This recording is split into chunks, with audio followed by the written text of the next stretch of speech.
Hello, I'm Linda Graham, author of Resilience, Powerful Practices for Bouncing Back from Disappointment, Difficulty, and even Disaster. In this series of conversations about resilience, you'll learn from many experts offering practices helpful to them recovering their own resilience. In this conversation with Deb Dana, we're learning practices to move our nervous system back into regulation when we're caught in states of fight, flight, freeze, numbing out, and collapse. Practices of breath, movement, being in nature, and engaging with other people whose nervous systems are regulated and who can help us find our way back to centeredness and groundedness. Welcome to this conversation, exploring resources for recovering resilience. Today I'm talking with Deb Dana, a clinical social worker and trauma specialist, author of The Polyvagal Theory and Therapy, Engaging the Rhythm of Regulation, and the creator of the Rhythm of Regulation training series, which Deb teaches in workshops throughout the United States and Europe. Deb and I met through our common interest in the neuroscience of self-regulation and resilience. Deb, welcome and thank you so very, very much for sharing your time and your wisdom with us today. It is really a delight to be here with you today, Linda. Thanks for asking me. Thank you. So if we view resilience as the capacity to face and deal with the challenges and crises of life, the capacity to cope skillfully and well with everyday disappointments, with even disasters, do you have an example from your own experience or people that you know or work with of needing to bounce back from something challenging, and what was helpful to you or to them at the time to cope more resiliently? Yes, when I think about that question, I immediately go to both my husband Bob and me. So it's a me bouncing back and him bouncing back. He had a stroke 3.5 years ago, and so that's a big, not one of those minor moments, a big moment. So a lot of resilience needed in that, and interesting because as a person who looks at the world through the nervous system, it was certainly appropriate to look at resilience through how Bob's biological systems might recover and how my biology might support me staying present and positive to be in connection with him. So, yeah, really an ongoing process. I think post-stroke is not, you don't bounce back and you're there. So your work with resilience is beautiful because it's an ongoing practice, and for me, it's an ongoing practice of shaping my nervous system to become more flexible in its ability to respond to whatever the needs of the day are. Yeah. So I've known you and Bob through pre-stroke, stroke, post-stroke. Right. Do you have a specific go-to practice for yourself that pretty reliably helps you be more resilient? I do have one, which is, for me, I live in Maine, and I have always lived in Maine, and my body and brain and my being feels at home near the ocean. So my absolute go-to practice is to go walk the beach, which is very close to the house. That is reliably resilient for me, which is lovely.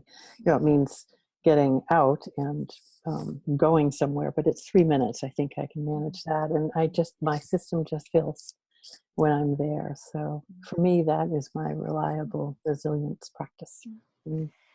You and I have walked the beach together many times, collecting stones and regulating ourselves. Yeah. Do you recommend people cultivating practices ahead of time, cultivating resilience ahead of time before there's a major stressor or an emergency? I do, and again, through the nervous system, we can create these places. I call them anchors. These ventral vagal anchors. Ventral vagal being the part of the nervous system that is our regulated, socially engaged part, where resilience can live, actually. So, creating ventral vagal anchors. So, finding these moments that bring us a feeling of resilience, of feeling nourished by something in the environment or a movement we're doing or a breath practice, and really naming those for ourselves as anchors.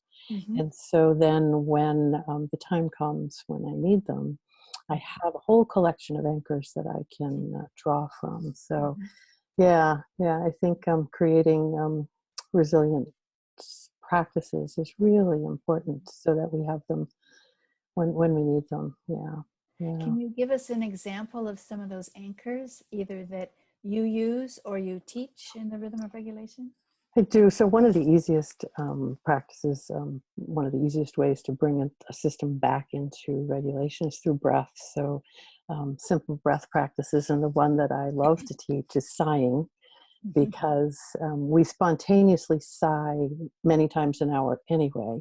So it's not a stretch to bring an intentional sigh into the system. And as we sigh, the biology regulates, and also your thoughts begin to shift. Sighing has been called a resetter of both physiology and psychology. So for me, it's a really great resilience practice to just have a reset, a moment of reset. So take that sigh. Yeah, so that's the one I think I use frequently and I teach to everybody. Yeah. And then what do you recommend if you or someone you know is stuck or overwhelmed and the Mhm. resilience is nowhere to be found? And Mhm. what can you recommend then?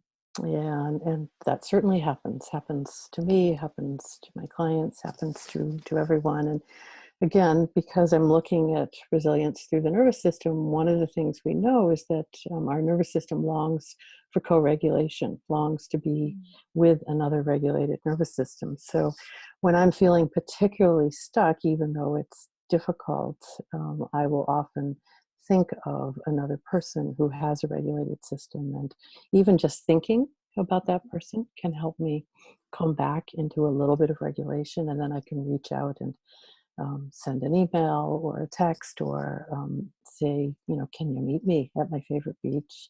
I think you've been the recipient of some of those emails. When it feels too overwhelming to do by ourselves, then we reach out and, link into some resilience that someone else has, and then it helps us recover ours, which I think is really a beautiful human experience. Shared resilience. Yeah. Yeah. I Yeah. very much do know the benefit of being able to reach out Mm, and feel co-regulated mm, by another yeah. a safe nervous system. Yeah. Yeah. So in the few minutes here remaining, do you have any additional thoughts or insights about resilience? Meaning, is there something important about resilience that we often don't think of or don't associate with resilience? I think, again, through my nervous system perspective, it's interesting to think of resilience as being supported by our physiology. And so it really is a full body experience, that when our physiology can move into enough flexibility and regulation, then resilience is there for us, and we can hook onto it and we can practice it. That really, a resilient system to me is a flexible nervous system. It's a system that can dysregulate and come back into regulation, which is really what you're teaching with all of your practices in your new book. And really is what I'm trying to help people do, through understanding that this is how your physiology Right. supports the resilience. Yeah. I realize I'd like to ask you, how do we know when our nervous system is dysregulated, and how do we know when we're back in regulation?